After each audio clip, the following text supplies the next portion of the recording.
Hello everyone, welcome to my channel. मैं शगुफ्ता और आज आप पढ़ रहे हैं इंग्लिश ग्रामर। और इंग्लिश ग्रामर में हमारा टॉपिक है प्रीपोजिशन का, जो कि पिछले वीडियो में आपने देखा कि प्रीपोजिशन में हमने मोस्टली जो इम्पॉर्टेंट रहते हैं प्रीपोजिशन, उनकी हमने दशाएं देखी कि कौन सा प्रीपोजिशन किन दशाओं में यूज़ होता है, कौन सा स्थिर अवस्था में यूज़ होता है, कौन सा गतिमान अवस्था में यूज़ होता है। जैसे ऊपर के लिए हम बहुत सारे चीज़ें बोलते हैं, जैसे अप बोलते हैं, ऊपर के लिए अबव बोलते हैं, अपॉन बोलते हैं या ऑन बोलते हैं। तो बहुत सारी चीज़ें हम बहुत सारे वर्ड बोलते हैं ऊपर शब्द के लिए, ठीक है। तो उनका यूज़ कहाँ किस शब्द का यूज़ करना है, कहाँ किस वर्ड का यूज़ करना है, कहाँ ऑन का प्रयोग करना है, कहाँ पे अबव का करना है, कहाँ पे अप का करना है, ठीक है, कहाँ पे अप टू का करना है। मतलब वो हमने सिर्फ दशाएं देखी थी पिछले वीडियो में कि कौन सी स्थिर अवस्था में है, कौन से गतिमान अवस्था में है, ये क्या है। बहुत सारे इंपॉर्टेंट प्रपोजिशन हमने पिछले वीडियो में देखे थे। आपने नहीं देखे हैं तो वो वीडियो आप ज़रूर देखें, क्योंकि जब आप प्रीपोजिशन के सभी वीडियो बिल्कुल सीरियल से देखेंगे तभी आपको प्रीपोजिशन अच्छे से समझ में आएगा, क्योंकि इसमें जो है बहुत ज़्यादा कन्फ्यूज़न रहता है लोगों को। और ये इजी टॉपिक इतना ज़्यादा नहीं है, लगता है छोटा टॉपिक लेकिन इतना छोटा भी नहीं है, ठीक है। ये एक दो वीडियो में ख़त्म होने वाला टॉपिक नहीं है। अगर प्रीपोजिशन को अच्छे से समझना है तो सारे वीडियो अच्छे से देखने होंगे आपको। पिछले वीडियो में जैसे कि हमने इन, आउट, आउट ऑफ या इन फ्रंट ऑफ को देखा था, अप टू को देखा था और थ्रू को देखा था। मतलब बहुत सारे हमने प्रपोजिशन पिछले वीडियो में देखे थे कि उनका यूज़ किस तरह से होता है। तो आज हम कुछ इम्पॉर्टेंट जो प्रपोजिशन हैं जिनका यूज़ आम रोज़मर्रा की ज़िंदगी में होता है और किन चीज़ों में होता है वो आपको बताएंगे।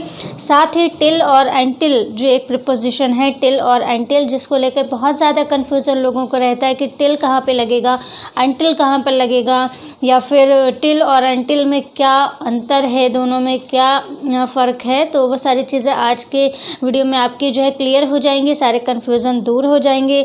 आज की वीडियो में हम अप टू का प्रयोग भी जानेंगे कि अप टू का जो है वो कहाँ पर यूज़ होता है।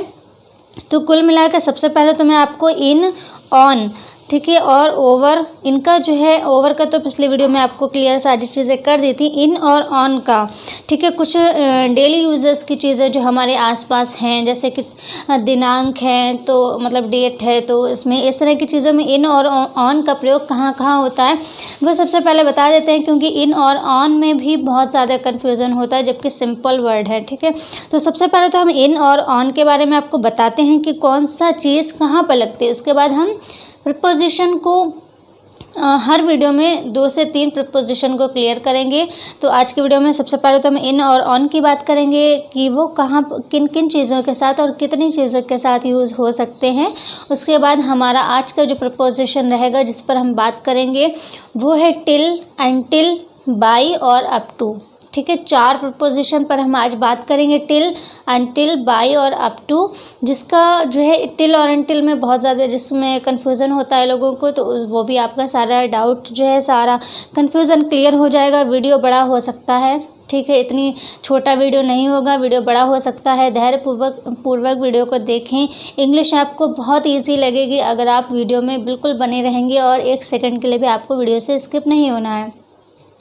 आपको हमारे चैनल पर इंग्लिश ग्रामर टोटल पढ़ाई जाएगी, बस चैनल पर बने रहें। बहुत इजी लैंग्वेज में पढ़ाई जाएगी, हिंदी में ही आपको पूरी इंग्लिश ग्रामर पढ़ाई जाएगी और सारे डाउट आपके क्लियर होंगे।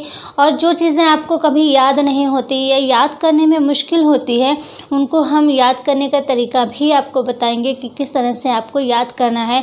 और सारी आपकी जो है इंग्लिश ग्रामर पूरी कंप्लीट हिंदी में और ईजी लैंग्वेज में पढ़ाई जाएगी। तो बस चैनल पर बने रहें और चैनल को सब्सक्राइब ज़रूर कर दीजिए अगर नहीं किया है तो, साथ ही बेल आइकन को भी प्रेस कर दीजिए। तो चलिए वीडियो स्टार्ट करते हैं। तो सबसे पहले हम इन का प्रयोग आपको बताते हैं कि इन जो है, जैसे कि हमने पिछले वीडियो में बात की थी कि इन कहाँ पे लगाते हैं हम और एट कहाँ पर लगाते हैं। दोनों की मीनिंग जो है में होता है, में, ठीक है, लेकिन हमने जाना था कि इन कहाँ लगाते हैं और एट कहाँ लगाते हैं।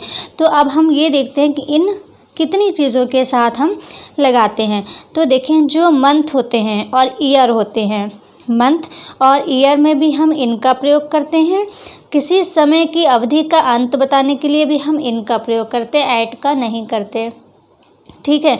तो इन मतलब भी में होता है, एट का अर्थ भी में होता है, लेकिन हमें इन कहाँ लगाना है, हमें जो मंथ होते हैं, जो ईयर होते हैं, मंथ और ईयर, ये जो वर्ष होते हैं, जो मंथ होते हैं, उनकी उसमें जो है बीच में हम इन का प्रयोग करते हैं, एट का प्रयोग नहीं करते हैं, क्योंकि इन मतलब भी में होता है और एट का अर्थ भी में होता है, दोनों का अर्थ में होता है। लेकिन अगर किसी भी वाक्य में का प्रयोग है और वहाँ पे अगर मंथ दिया हुआ है या ईयर दिया हुआ है तो वहाँ पर एट का प्रयोग नहीं करना है, वहाँ पर इन का प्रयोग करना है।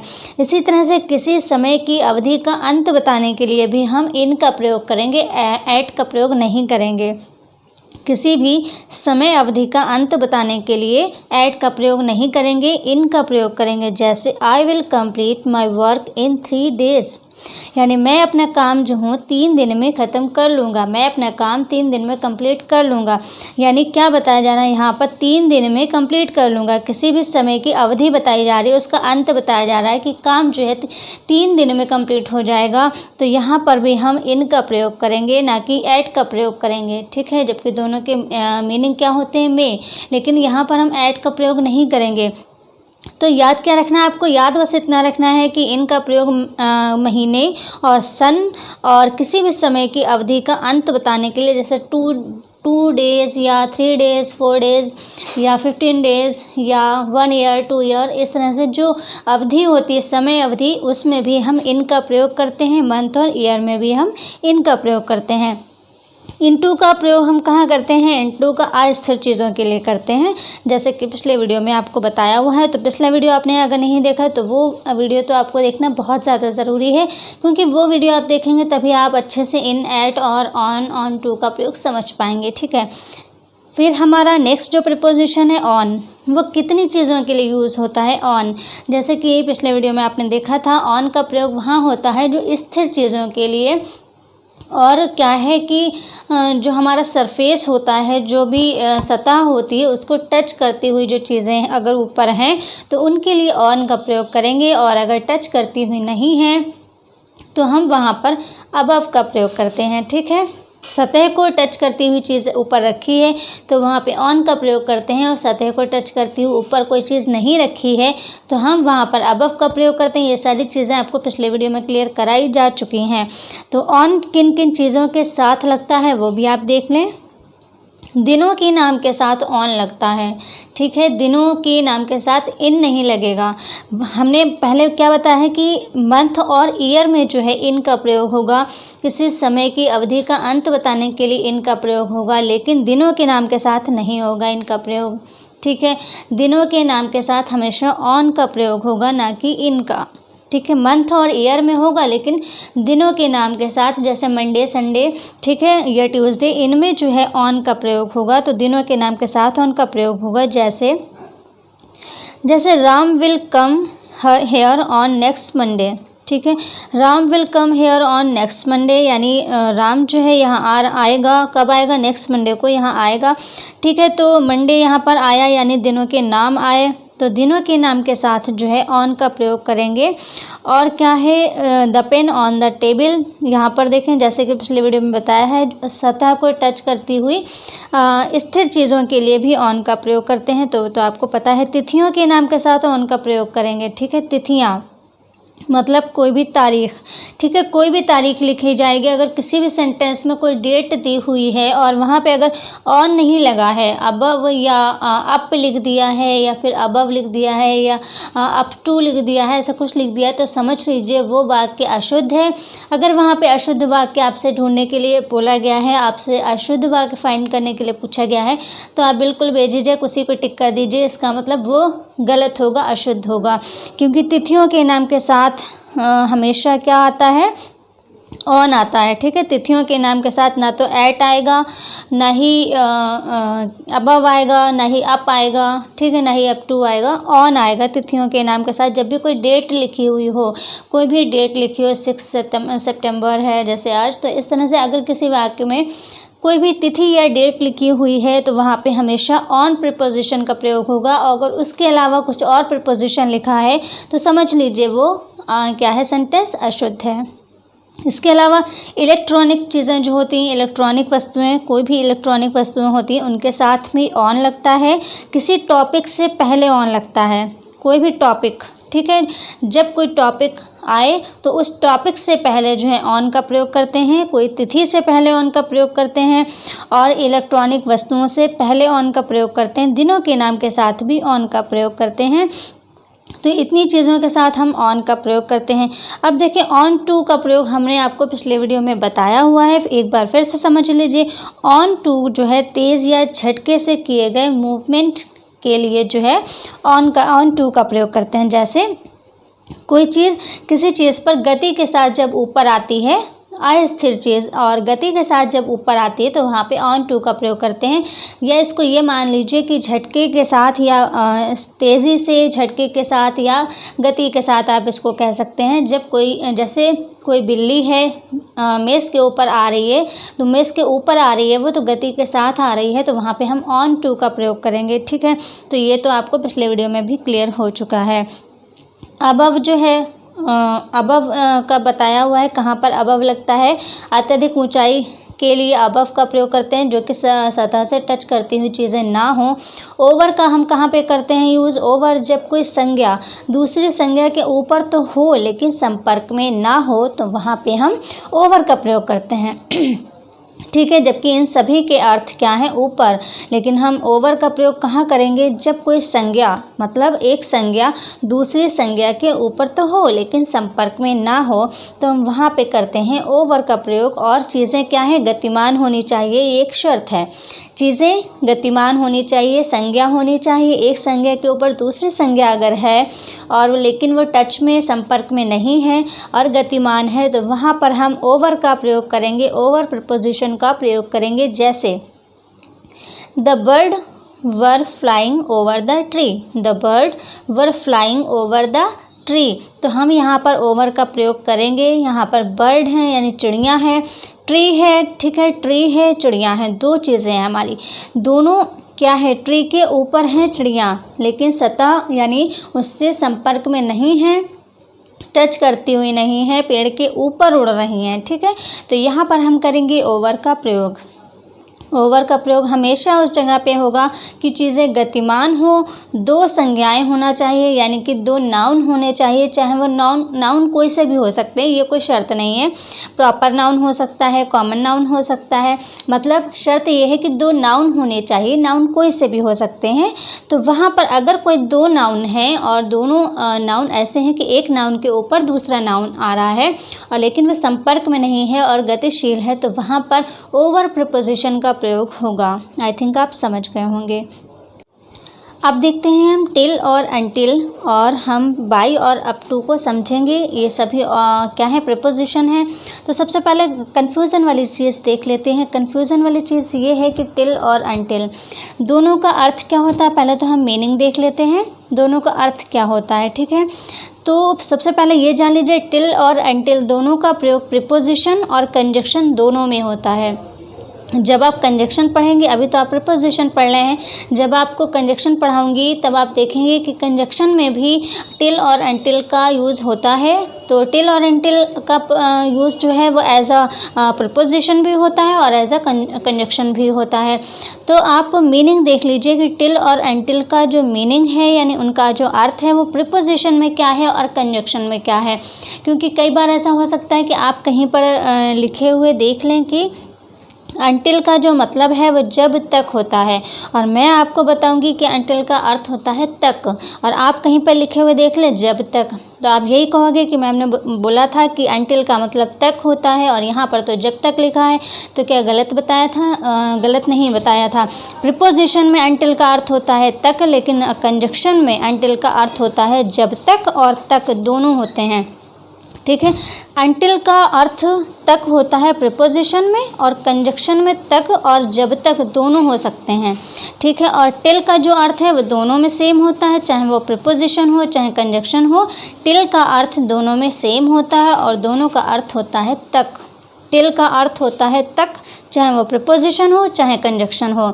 अनटिल का प्रीपोजिशन में अर्थ होता है तक, यानी टिल और अनटिल दोनों का अर्थ प्रीपोजिशन में एक ही होता है तक। चाहे टिल लगाओ चाहे अनटिल लगाओ, कोई मसला नहीं है, चाहे वो टिल लगाओ चाहे अनटिल लगाओ प्रीपोजिशन में, ठीक है, दोनों का अर्थ सेम होता है। लेकिन अनटिल कहाँ पर हमें नहीं लगाना है वो भी हम अभी आपको बताएंगे कि टिल और अनटिल का यूज़ वैसे तो कुछ भी लगा दो आपको सही माना जाएगा, ऐसा कुछ नहीं है, दोनों का अर्थ तक होता है। प्रीपोजिशन में आप कोई भी लगा सकते हो, टिल या अनटिल, लेकिन अनटिल हमें कहाँ पर नहीं लगाना है वो भी अभी आपको बताया जाएगा। कंजक्शन में टिल का अर्थ होता है तक और अनटिल का अर्थ भी होता है तक, लेकिन कंजक्शन में कई बार जब तक के अर्थ में भी अनटिल का यूज़ होता है। तो क्या अभी हम क्या पढ़ रहे हैं, प्रीपोजिशन। तो प्रीपोजिशन में आप ये समझ लिए टिल और अनटिल दोनों का अर्थ होता है तक। तो ये तो हो गई अर्थ की बात। अब आप देखें कि औपचारिक और अनौपचारिक यानी फॉर्मल और इनफॉर्मल चीज़ों में किसका प्रयोग होता है। सबसे पहले हम देखते हैं फॉर्मल चीज़ें, जैसे कि जो औपचारिक चीज़ें होती हैं हमारे आसपास, जो औपचारिक चीज़ें हैं उसमें किसका प्रयोग होता है और अनौपचारिक में किसका प्रयोग होता है। मतलब वैसे तो टिल और अनटिल दोनों में से किसी का भी यूज़ कर दो, गलत नहीं माना जाता है, ठीक हो सकता है। लेकिन अच्छा क्या रहता है, बेटर क्या रहता है, देखें, रेस्पेक्ट, किसी की रेस्पेक्ट, मतलब कोई ऐसा सेंटेंस लिखा है जिसमें कोई रेस्पेक्ट शो हो रही है, कोई लेटर लिखा जा रहा है या कोई लीगल कोई काम है, लीगल उसमें है, या न्यूज़पेपर है या जो न्यूज़पेपर राइटिंग होती है, तो उसमें उन सब में क्या है, अनटिल का यूज़ ज़्यादा बेटर माना जाता है, ठीक है। आप टिल अगर लगा रहे हैं, जैसे न्यूज़पेपर राइटिंग, आप न्यूज़पेपर देखें तो उसमें न्यूज़पेपर राइटिंग में अगर आप टिल और अनटिल दोनों लिख रहे हैं तो अनटिल जो है ज़्यादा बेटर माना जाता है। वैसे आप कुछ भी कर दें, ठीक है। तो जो फॉर्मल चीज़ें जो होती हैं, यानी जो औपचारिक चीज़ें हैं, उनमें अनटिल का प्रयोग ज़्यादा बेटर माना जाता है।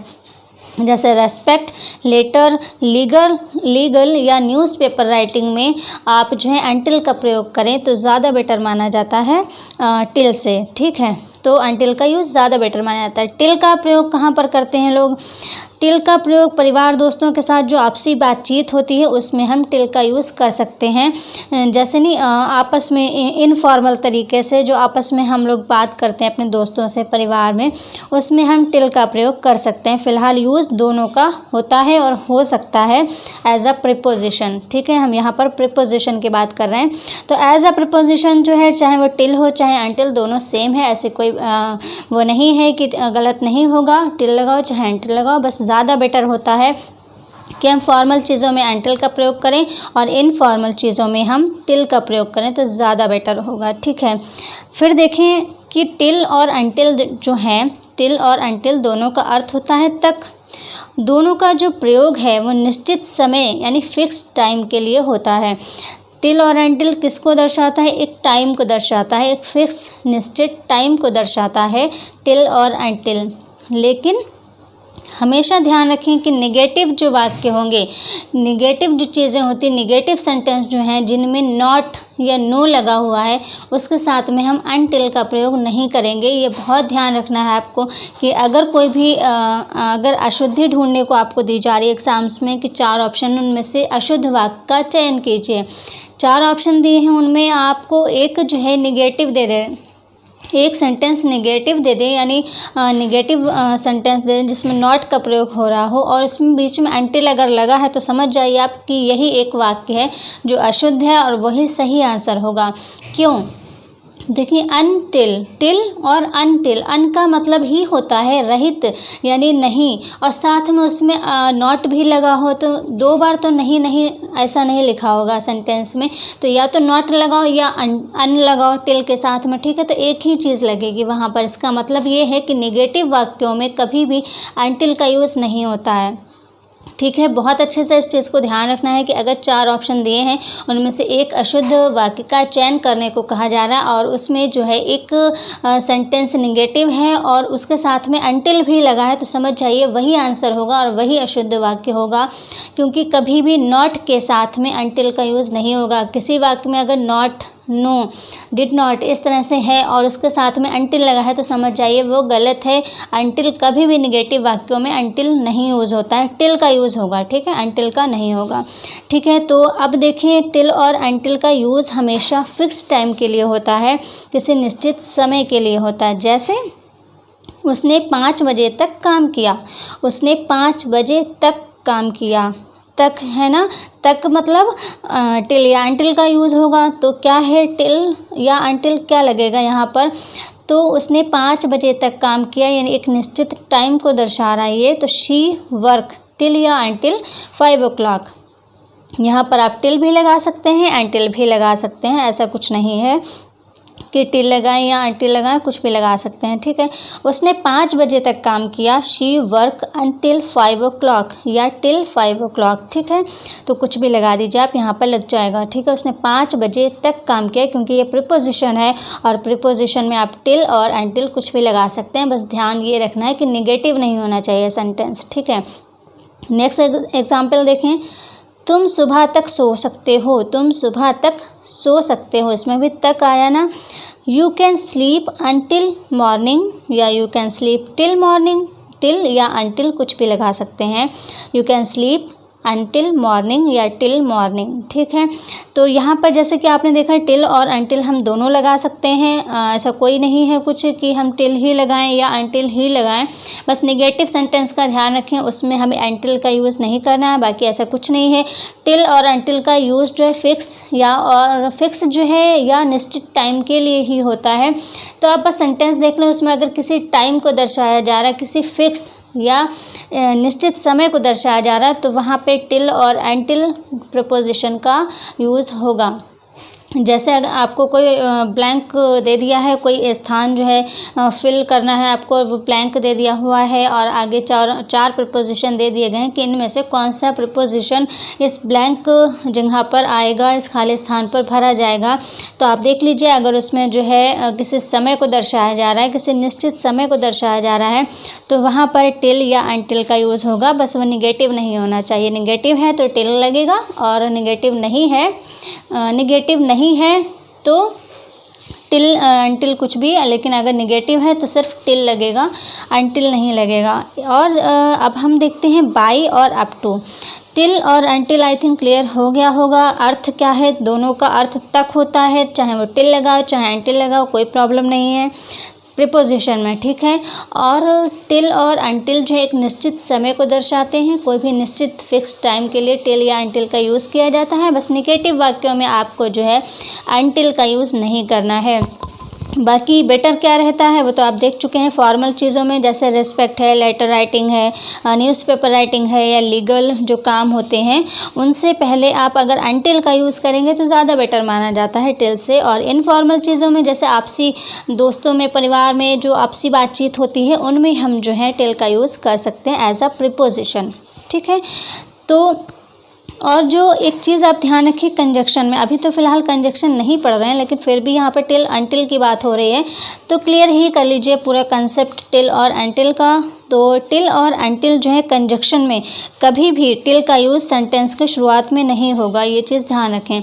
कोई भी सेंटेंस लिखा हुआ है, अगर कंजक्शन में उसका एज ए कंजक्शन उसका यूज़ किया जा रहा है, तो सेंटेंस की शुरुआत में कभी भी टिल का प्रयोग नहीं होगा। अगर है तो वाक्य क्या है, अशुद्ध है। कंजक्शन एज ए कंजक्शन अगर टिल का यूज़ हो रहा है तो सेंटेंस के शुरुआत में यानी पहला वर्ड टिल नहीं होगा, सेंटेंस में पहला वर्ड टिल नहीं होगा अगर एज अ कंजक्शन वहाँ पे यूज़ किया जा रहा है। तो अगर है तो सेंटेंस क्या है, गलत है। दूसरा क्या है, वही कि अनटिल का यूज़ नॉट के साथ कभी नहीं होगा। मतलब अनटिल एक निगेटिव कंजक्शन ही है, ठीक है। अनटिल जो है वो एक निगेटिव कंजक्शन ही है, इसीलिए किसी भी निगेटिव सेंटेंस में अनटिल का यूज़ नहीं होता, क्योंकि वो खुद ही एक निगेटिव वर्ड है, ठीक। क्योंकि उसमें अन लगा हुआ, अन मतलब ही होता ये नहीं या रहित, किसी चीज़ से रहित, ठीक है। तो अन का तो खुद ही एक, अनटिल जो है खुद ही एक निगेटिव वर्ड है, तो निगेटिव सेंटेंस में अनटिल का प्रयोग नहीं होता, ये तो आप समझ ही चुके हैं। तो ये तो क्लियर हो गया टिल और अनटिल। और इसमें ऐसा कुछ भी नहीं है जो इतना ज़्यादा मुश्किल लोगों को टिल और अनटिल लगता है और कन्फ्यूज़न रहता है। इसमें क्या था, कुछ था, मैंने सब कुछ बता दिया है आपको टिल और अनटिल से रिलेटेड। इसके अलावा कुछ भी नहीं है टिल और अनटिल में।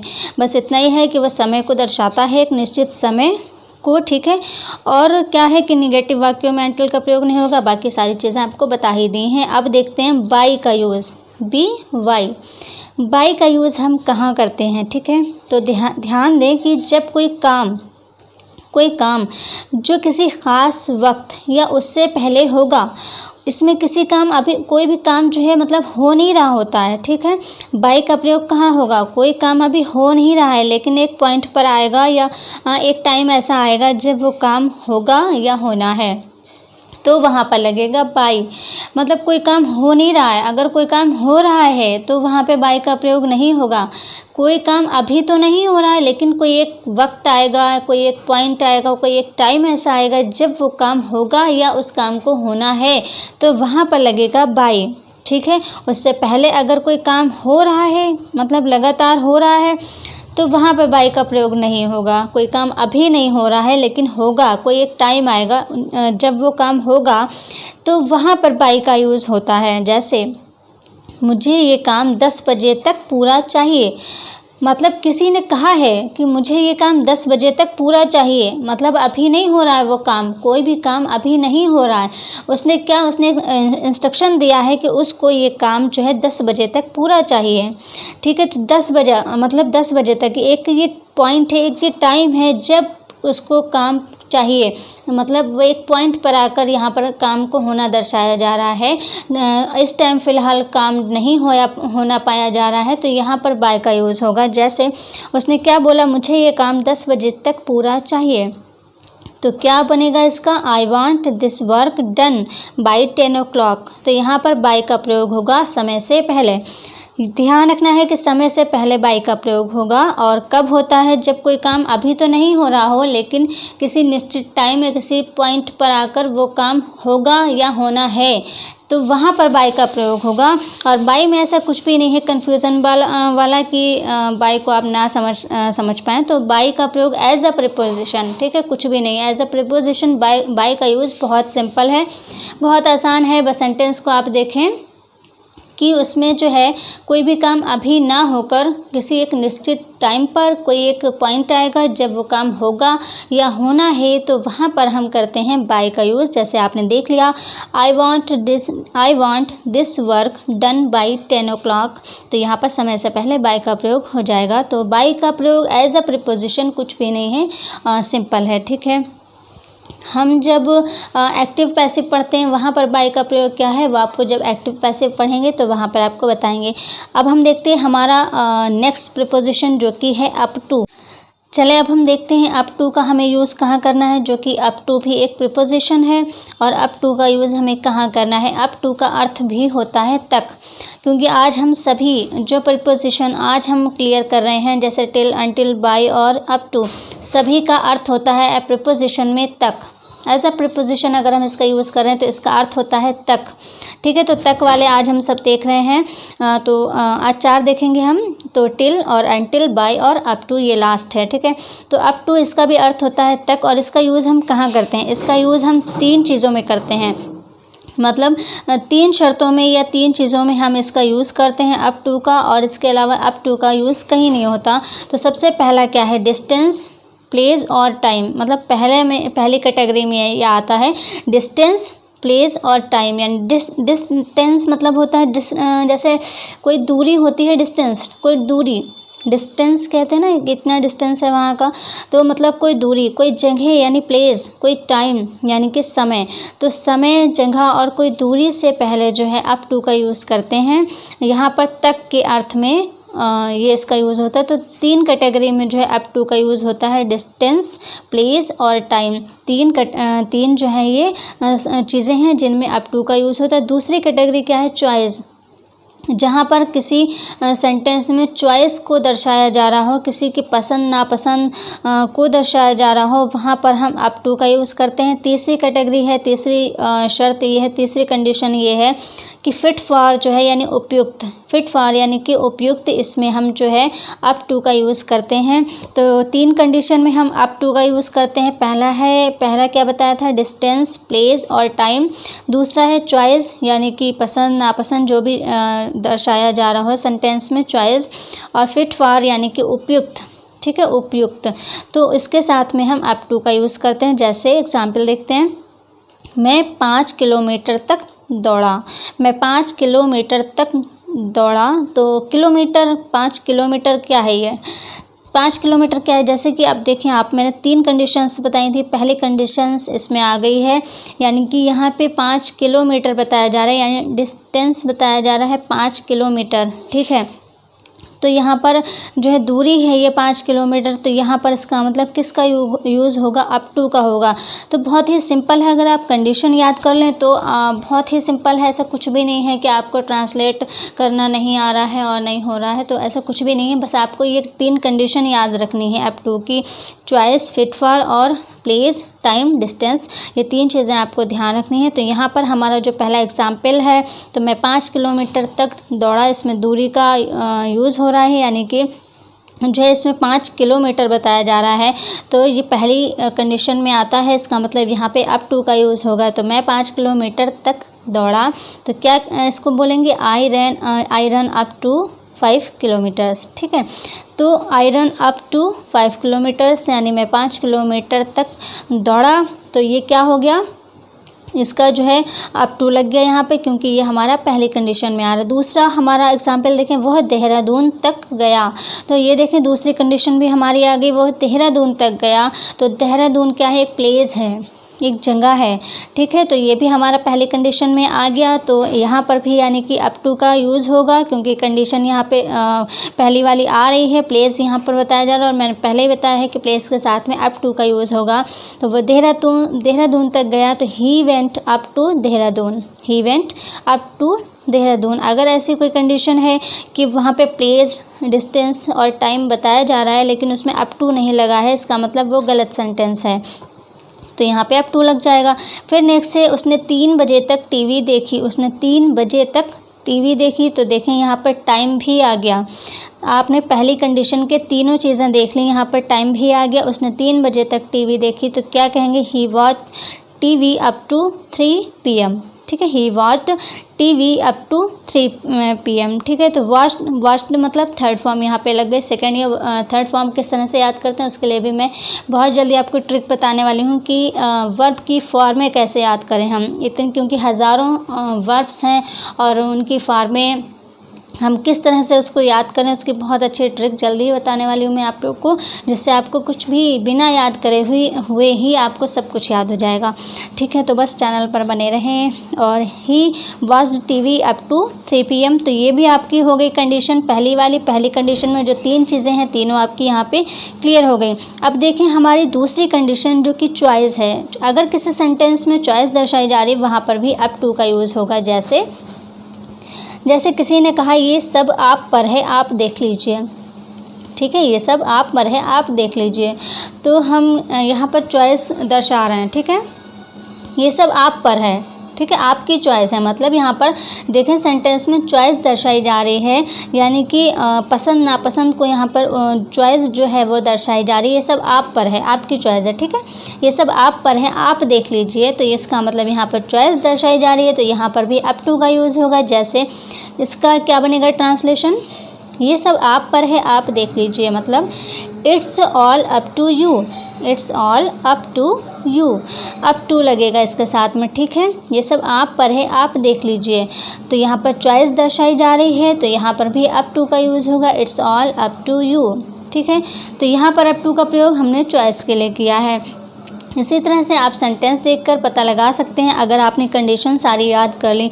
जैसे आपने जो टिल और अनटिल को मैंने बताया था, दोनों का अर्थ तक होता है, आप दोनों लगा दो, ऐसी कोई दिक्कत नहीं है, आपका गलत नहीं होगा। चाहे आप टिल लगाओ चाहे अनटिल लगाओ, कोई दिक्कत नहीं है। बस निगेटिव सेंटेंस का ध्यान रखें कि वहाँ पर जो है आपको अनटिल का यूज़ नहीं करना है। दूसरी चीज़ आपको ये ध्यान रखनी है कि टिल और अनटिल का यूज़ हमेशा किसी निश्चित समय के लिए ही होता है या फिक्स टाइम के लिए ही होता है, टिल और अनटिल का यूज़। तीसरी चीज़ जो आपको ध्यान रखनी है, हालांकि वो इतनी ज़रूरी नहीं है, लेकिन वही चीज़ है कि बेटर क्या है, वो अगर एग्ज़ाम्स में कभी पूछा जाता है तो बेटर ही पूछेंगे वो, ठीक है। तो बेटर यही है कि फॉर्मल चीज़ों के साथ अनटिल का यूज़ करें, जैसे कि रेस्पेक्ट है, लेटर है, लीगल जो वर्ड होते हैं, लीगल काम से पहले, न्यूज़पेपर राइटिंग में इस तरह की जो लीगल या औपचारिक चीज़ें होती, फॉर्मल चीज़ें होती, उनसे पहले अनटिल का यूज़ करेंगे तो ज़्यादा बेटर है, ठीक है। और टिल का यूज़ जो पारिवारिक बातें होती हैं, दोस्तों के साथ, परिवार के साथ जो इनफॉर्मल तरीके से जो बातें होती हैं, उनमें हम टिल का यूज़ कर सकते हैं। तो बस आपको इतनी सी बात याद रखनी नहीं और कुछ भी नहीं। बाय में आपको क्या ध्यान रखना है, बाय में आपको ध्यान ये रखना है कि कोई भी काम हो नहीं रहा है, वर्तमान में कोई भी काम ना हो रहा हो, वो काम एक निश्चित पॉइंट पर आकर या एक निश्चित समय पर आकर होगा या होना है, तो वहाँ पर हम समय से पहले बाय का यूज़ करते हैं। तो ये तो हो गई बाय की बात। अप टू में क्या करना है, अप टू में आपको 3 कंडीशंस बस याद रखनी है। उन तीनों कंडीशंस में से अगर कोई भी एक कंडीशंस किसी सेंटेंस में है तो वहाँ पर अप टू का यूज़ होगा। तो पहली कंडीशन में आपका क्या आया था, प्लेस आया था, डिस्टेंस आया था, टाइम आया था, ठीक है। दूसरी कंडीशन में आपका चॉइस आया था। तीसरी कंडीशन में आपका फिट फॉर आया था, यानी कि उपयुक्त जिसको बोलते हैं वो आया था। तो इन तीनों में से अगर कोई भी चीज़ किसी भी सेंटेंस में दिख रही है तो वहाँ पे अप टू का यूज़ होगा। जैसे 5 किलोमीटर या वह देहरादून या 3 बजे, तो ये सारी चीज़ें आपकी पहली कंडीशन में आ गई। किसी सेंटेंस में अगर कोई चॉइस दर्शाई जा रही है तो जो है वो आपका जो है अप टू का यूज़ होगा। तो आज के वीडियो में हमने 4 प्रीपोजिशन को क्लियर किया है और आई होप कि आप अच्छे से समझ गए होंगे। मुझे समझाने में थोड़ा टाइम ज़्यादा लगता है क्योंकि मैं चाहती हूँ कि आप अच्छे से चीज़ों को समझें, ठीक है। वीडियो बड़ा हो सकता है, अगर आप चीज़ों को समझेंगे अच्छे से तभी आपकी इंग्लिश ग्रामर इम्प्रूव होगी, अच्छी होगी, ठीक है। तो अगर एक बार में आपको वीडियो देखकर नहीं समझ में आ रहा तो आप पक्का दोबारा वीडियो देखेंगे, ज़रूर समझ में आ जाएगा। आप अच्छे से नोट्स बनाइए सारी चीज़ों के और आपकी इंग्लिश ग्रामर बहुत अच्छी हो जाएगी। बिल्कुल ईजिली आपको पढ़ाया जाएगा यहाँ पर।